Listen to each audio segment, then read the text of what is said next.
ನಮಸ್ಕಾರ ಕರ್ನಾಟಕ.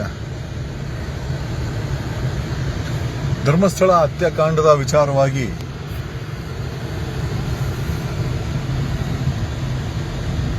ಕಾಂಗ್ರೆಸ್ ಸರ್ಕಾರ ಸತ್ತವರ ಪರವಾಗಿ ನಿಲ್ಲುತ್ತೆ ಅಂತ ನಾವು ಅನ್ಕೊಂಡಿದ್ವಿ. ಬಟ್ ಕೊಲೆಗಾರರು ನಾನಾ ರೀತಿಯ ಇನ್ಫ್ಲೂಯೆನ್ಸ್ಗಳನ್ನು ಬಳಸಿದ್ರು, ಮಾಧ್ಯಮದವ್ರನ್ನ ಬಳಸಿದ್ರು, ಟ್ರೋಲರ್ಸನ್ನು ಬಳಸಿದ್ರು, ಸೋಷಿಯಲ್ ಮೀಡಿಯಾ ಇನ್ಫ್ಲೂಯೆನ್ಸರ್ ಬಳಸಿದ್ರು, ವಿರೋಧ ಪಕ್ಷದವರನ್ನ ಎಲ್ಲರನ್ನೂ ಬೀದಿಗಿಳಿದ್ರು ಕೂಡ ಇದು ಯಾವುದೋ ಮಟ್ಟಕ್ಕೆ SIT ಕ್ಲೋಸ್ ಆಗೋ ರೀತಿ ಯಾವುದು ಕಾಣಿಸ್ತಾ ಇಲ್ಲ. ಓಕೆ, ಆ ನಿಟ್ಟಿನಲ್ಲಿ ನೋಡೋದಾಯ್ತು ಅಂತಂದ್ರೆ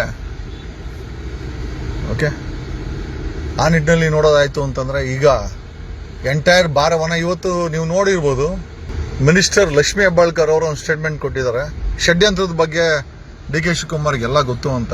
ನನಗೆ ಗೊತ್ತಿಲ್ಲ DK ಶಿವಕುಮಾರ್ ಯಾವಾಗಿಂದ ದೇವರಾದ್ರು ಅಂತ. We don't even know.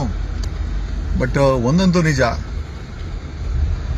ಸೋಮವಾರ ಇವರು ಹೋಮ್ ಮಿನಿಸ್ಟರ್ಗೆ ರಿಪೋರ್ಟ್ ಕೊಡ್ತೀವಿ ಅಂತ ಹೇಳಿದ್ದಾರೆ. ಸೊ ನನಗಿರುವಂತ ಮಾಹಿತಿ ಪ್ರಕಾರ ಕ್ಲೋಸ್ ಮಾಡಕ್ಕೆ DK ಶಿವಕುಮಾರ್ ಮೇಲೆ ದೊಡ್ಡ ಮಟ್ಟದ ಒತ್ತಡವನ್ನ ಕೊಲೆಗಾರರು ಕೂಡ ಹಾಕಿದ್ದಾರೆ, ಕೊಲೆಗಾರರ ಪರವಾಗಿ ಕೂಡ ಹಾಕಿದ್ದಾರೆ ಅಂತ ಒಂದು ಮಾಹಿತಿ ಇದೆ. ಯಾವ ಮಟ್ಟದ ಒತ್ತಡ ಅಂತ ನನಗೆ ಕೇಳಿ ಗೊತ್ತಾಗಿದ್ದೇನೋ ಅಂತಂದ್ರೆ, DK ಶಿವಕುಮಾರ್ ಏನಾದರೂ ಇದನ್ನ ಕ್ಲೋಸ್ ಮಾಡಿಲ್ಲ ಅಂತಂದ್ರೆ DK ಶಿವಕುಮಾರ್ ಅವರ ಬಗ್ಗೆ ಬೇರೆ ರೀತಿಯ ಕ್ರಮಗಳನ್ನ ಬೇರೆ ರೀತಿಯಲ್ಲಿ, ಅಂದ್ರೆ ಫಾರ್ ಎಕ್ಸಾಂಪಲ್ CBIನೋ ED ರೇಡೋ ಮಾಡಿಸ್ತೀವಿ ಅನ್ನೋದು ನಮಗೆ ಕೇಳಿರುವಂತ ವಿಚಾರ. We don't even know. ಈಗ ನಾವು ಕೇಳ್ಕೊಳ್ಳೋದೇನು ಅಂತಂದ್ರೆ, ಸರ್ಕಾರ SITನ ಮುಚ್ಚಬೇಕು ಅಂತ ನಿರ್ಧಾರ ಮಾಡಿದೆ ಅಂತ ನಮ್ಗೆಲ್ಲ ಅನಿಸ್ತಾ ಇದೆ. They are using weak wicket ಅಂತ ಅನ್ಕೊಂಡಿರುವ DK ಶಿವಕುಮಾರ್ ಅವರನ್ನ ಬಳಸ್ತಾ ಇದ್ದಾರೆ ಅಂತ ಅನಿಸ್ತದೆ. ಸೋಮವಾರ ಮೋಸ್ಟ್ಲಿ SITನ ಏನಾದ್ರು ಯಾವುದೋ ಒಂದು ಕಾರಣ ಕೊಟ್ಟು ಒಟ್ಟಿನಲ್ಲಿ ಕ್ಲೋಸ್ ಅಂತೂ ಮಾಡ್ತಾರೆ. ಸೊ ಈ ನಿಟ್ಟಿನಲ್ಲಿ ನಾವೆಲ್ಲರೂ ಕೂಡ ಹೋರಾಟ ಮಾಡಲಿಕ್ಕೆ ರೆಡಿ ಆಗಿರಬೇಕು ಅಂತ ಈ ಮೂಲಕ ಹೇಳುತ್ತಾ, ಬೀದಿಗಿಳಿದು ಹೋರಾಟ ಮಾಡುವಂತ ಸಮಯ ಹತ್ರ ಬಂದಿದೆ. SITನ ಸರ್ಕಾರ ಮುಚ್ಚಕ್ಕೆ ಎಲ್ಲ ರೀತಿಯ ತಯಾರಿಗಳನ್ನ ಮಾಡ್ಕೊಂಡಿದೆ. ಅದನ್ನ ಲೀಡ್ ಆಗಿ ಬಳಸ್ತಾ ಇರೋದು DK ಶಿವಕುಮಾರ್ ಅವರನ್ನ. Okay, so my only concern is SIT ಮುಚ್ಚಿದ್ರೆ ಒಂದು ಲೀಗಲ್ ಆಪ್ಷನ್ಸ್ ಇದೆ. ವಿ ಕ್ಯಾನ್ ಅಪ್ರೋಚ್ ಹೈಕೋರ್ಟ್, ನೋಡೋಣ ಅಲ್ಲಿ ಏನಾಗುತ್ತೆ ಅಂತ. ನಾನು ಕೂಡ ವಕೀಲರ ಮಿತ್ರಗಳ ಜೊತೆ ಮಾತಾಡ್ತಾ ಇದ್ದೀನಿ. ಜೊತೆಯಲ್ಲಿ ಬೀದಿಗಿಳಿದು ಹೋರಾಟ ಮಾಡುವಂತ ಸಮಯ ಹತ್ರ ಬಂದಿದೆ.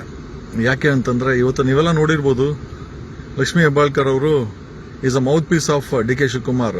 ಓಕೆ, DK ಶಿವಕುಮಾರ್ ಏನ್ ಹೇಳ್ಬೇಕನ್ಸರ ಫಸ್ಟ್ ಮಿನಿಸ್ಟರ್ ಬಾಯಲ್ಲಿ ಹೇಳಿಸ್ಬಿಟ್ಟು ತದನಂತರ ಅದನ್ನು ಮಾಡುವಂತ ವ್ಯಕ್ತಿ DK ಶಿವಕುಮಾರ್.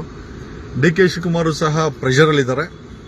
ಕ್ಲೋಸ್ ಮಾಡಿಲ್ಲ ಅಂದ್ರೆ ಬೇರೆ ಅವ್ರದ್ದು ಯಾವುದೋ ಒಂದು ವಿಚಾರಗಳು ಓಪನ್ ಆಗುತ್ತೆ ಅಂತ ನನಗನ್ನಿಸ್ತಾ ಇದೆ. ಸೊ ಹಾಗಾಗಿ ಇವತ್ತು ಶನಿವಾರ, ನಾಳೆ ಭಾನುವಾರ, ಸೋಮವಾರ ಇದೆ. ಪಾಸಿಬಲಿ ಐ ಥಿಂಕ್ SITನ ಮುಚ್ಚಕ್ಕೆ ಮಾಡ್ತಾರೆ. ಒಂದು ಆಪ್ಷನ್ ನಮ್ಗಿರೋದು ಹೈಕೋರ್ಟ್ ಮತ್ತೆ ಸುಪ್ರೀಂ ಕೋರ್ಟ್. ನೋಡೋಣ ವಕೀಲರು ಏನ್ ಹೇಳ್ತಾರಂತ. ಎಲ್ಲದಕ್ಕಿಂತ ಹೆಚ್ಚಾಗಿ ಜನರ ನ್ಯಾಯಾಲಯದಲ್ಲಿ ಜನರು ಬೀದಿಗಿಳಿದ್ರೆ 100% ಬೇರೆ ಏನು ದಾರಿ ಇಲ್ಲ. ಫ್ರೀಡಂ ಪಾರ್ಕ್ ಅಲ್ಲಿ ನಾವೆಲ್ಲ ಸೇರ್ಕೊಳ್ಬೇಕಾಗತ್ತೆ ಪ್ರೊಟೆಸ್ಟ್ ಮಾಡಕ್ಕೋಸ್ಕರ ಸರ್ಕಾರದ ವಿರುದ್ಧವಾಗಿ. ಜೊತೆನಲ್ಲಿ SITನ ರಿಓಪನ್ ಮಾಡಕ್ಕೆ ಒಂದ್ ಕಡೆ ವಕೀಲರನ್ನ ಬಿಟ್ಟು ಹೈಕೋರ್ಟ್ ಮತ್ತೆ ಸುಪ್ರೀಂ ಕೋರ್ಟ್ ಅಲ್ಲಿ ಏನಾಗುತ್ತೆ ನೋಡೋಣ. ಇದಕ್ಕೆ SITಗೆ ಕೋರ್ಟನ್ನೇ ಮಾನಿಟರ್ ಮಾಡಕ್ಕೆ ರಿಕ್ವೆಸ್ಟ್ ಮಾಡ್ಕೊಳ್ಬೇಕಾಗತ್ತೆ. ಜೊತೆನಲ್ಲಿ ಬೀದಿಗಿಳಿದು ಹೋರಾಟ ಮಾಡಬೇಕಾದಂತ ಪರಿಸ್ಥಿತಿ ಬಂದಿದೆ. ಎಲ್ಲರೂ ತಯಾರಾಗಿರಿ. ಫ್ರೀಡಂ ಪಾರ್ಕ್ಗೆ ನಾವೆಲ್ಲ ಇಳಿಲೇಬೇಕು. ಇಲ್ಲ ಅಂತಂದ್ರೆ ಇವರು SITಗೂ ನ್ಯಾಯ ಕೊಡಲ್ಲ, SITನೂ ಉಳಿಸಲ್ಲ, ಸತ್ತರಿಗೂ ಕೂಡ ಏನು ನ್ಯಾಯ ಸಿಗಲ್ಲ. ಕಾಂಗ್ರೆಸ್ ಸರ್ಕಾರದಿಂದ ಏನು ಎಕ್ಸ್ಪೆಕ್ಟ್ ಮಾಡಕ್ಕಲ್ಲ. BJP ಅಂತೂ ಇದನ್ನು ಮುಚ್ಚಾಕ್ಲಿಕ್ಕೆ ವೆಯ್ಟ್ ಮಾಡ್ತಾ ಇದೆ. ಬಟ್ ಜನರ ನ್ಯಾಯಾಲಯದಲ್ಲಿ ಇದಕ್ಕೆ ಜಯ ಸಿಗಲೇಬೇಕು. ನಾವು ತಯಾರಿ. ನೆಕ್ಸ್ಟ್ ಸೋಮವಾರ ಮೋಸ್ಟ್ ಪ್ರಾಬಲಿ SITನ ಮುಚ್ಚುವಂತ ಎಲ್ಲಾ ಸಾಧ್ಯತೆಗಳನ್ನ DK ಶಿವಕುಮಾರ್ ತೋರಿಸ್ತಾ ಇದ್ದಾರೆ. DK ಶಿವಕುಮಾರ್ಗೂ ಕೂಡ ಪ್ರೆಷರ್ ಇದೆ. ಮೋಸ್ಟ್ಲಿ CBI ED ಅಂತ ಏನಾದ್ರು ಅವ್ರ ಮೇಲೆ ಪ್ರೆಷರ್ ಗೀಜರ್ ಆಗ್ತಾ ಇದಾರ ಗೊತ್ತಿಲ್ಲ. ಬಟ್ ಸಿಕ್ಕಾಪಟ್ಟೆ ಪ್ರೆಷರ್ DK ಶಿವಕುಮಾರ್ ಮೇಲೆ ಇದೆ. ಅವ್ರು ಮುಚ್ಚಿಲ್ಲ ಅಂತಂದ್ರೆ ಮೋಸ್ಟ್ಲಿ ಅವ್ರ ಪರ್ಸನಲ್ ಓಪನ್ ಆಗುತ್ತೆ ಅನ್ನೋದು ಕೂಡ ವಿಚಾರ ಇದೆ. ಏನೋ whatever it is there, ನಾವೆಲ್ಲ ಫ್ರೀಡಂ ಪಾರ್ಕ್ ಅಲ್ಲಿ ಬೀದಿಗಿಳಿಯಕ್ಕೆ ನಾವೆಲ್ಲ ರೆಡಿ ಇರ್ಬೇಕಷ್ಟೇ ಅಂತ ಹೇಳುತ್ತಾ, ನಾನು ನಿಮ್ಮ advocate Jagadish. Thanks a lot. ಇದು ನನಗಿರುವಂತ ಮಾಹಿತಿ ನಿಮ್ಗೆ ಹೇಳ್ತಾ ಇರೋದು. ಇದು ನಿಜ ಸುಳ್ಳ ದಾಖಲೆ ಕೊಡಿ ಅಂದ್ರೆ ಕೊಡ್ಲಿಕ್ಕಾಗಲ್ಲ. ಬಟ್ ಏನ್ ಇನ್ಫಾರ್ಮೇಶನ್ ಸಿಕ್ಕಿದೆ ಅದನ್ನ ನಿಮ್ಮ ಹತ್ರ ಹೇಳ್ತಾ ಇದ್ದೀನಿ. DK ಶಿವಕುಮಾರ್ಗೆ ಕ್ಲೋಸ್ ಮಾಡಲೇಬೇಕು ಅಂತ ಒತ್ತಡ ಇದೆ. ಮೋಸ್ಟ್ ಪ್ರಾಬಲಿ ಸೋಮವಾರ ಅದನ್ನು ಮಾಡ್ತಾರೆ. ಸೊ ನಾವೆಲ್ಲ ಫ್ರೀಡಂ ಪಾರ್ಕಲ್ಲಿ ಇಳಿಲಿಕ್ಕೆ ನಾವು ತಯಾರಿ ಮಾಡ್ಕೊಳ್ಬೇಕು. ಜೊತೆನಲ್ಲಿ ಸುಪ್ರೀಂ ಕೋರ್ಟ್ ಮತ್ತು ಹೈಕೋರ್ಟ್ ಅಲ್ಲಿ ಈ SITನ ಕೋರ್ಟ್ ಟೇಕ್ ಓವರ್ ಮಾಡಿ ಕೋರ್ಟ್ ಮಾನಿಟರ್ಡ್ SITನ ಮಾಡಲಿಕ್ಕೆ ನಾವು ತಯಾರಿನ ಮಾಡಬೇಕಾಗತ್ತೆ. ನಾನು ಒಂದು ಸ್ವಲ್ಪ ವಕೀಲರ ಹತ್ರನೂ ಮಾತಾಡ್ತೀನಿ. Whatever it is there, ಈ ಹತ್ಯಾಕಾಂಡಕ್ಕೆ ನ್ಯಾಯವನ್ನ ನಾವುಗಳೇ ಕೊಡಿಸ್ಬೇಕು. ಇಲ್ಲ ಅಂತಂದ್ರೆ ಈ ದೇಶದ ನಾಗರಿಕರಾಗಿ ನಾವೆಲ್ಲ ವೇಸ್ಟ್. ಮುಂದಿನ ಪೀಳಿಗೆಗೆ ನಾವು ಕೊಡೋದು ಇಷ್ಟೇನೆ ಚಿಪ್ಪು ಅಂತ. ನಾವು ಚಿಪ್ ಅಂತ ಅನ್ಕೊಂಬಾರ್ದು ಅಂತಂದ್ರೆ ನಾವು ಎದ್ದು ನಿಂತ್ಕೊಂಡು ಈ ಕೆಲಸ ಮಾಡಬೇಕು. Thanks a lot, love you all. ನಮಸ್ಕಾರ Karnataka, thank you Karnataka, thank you Bengaluru, thank you Dharmasthala.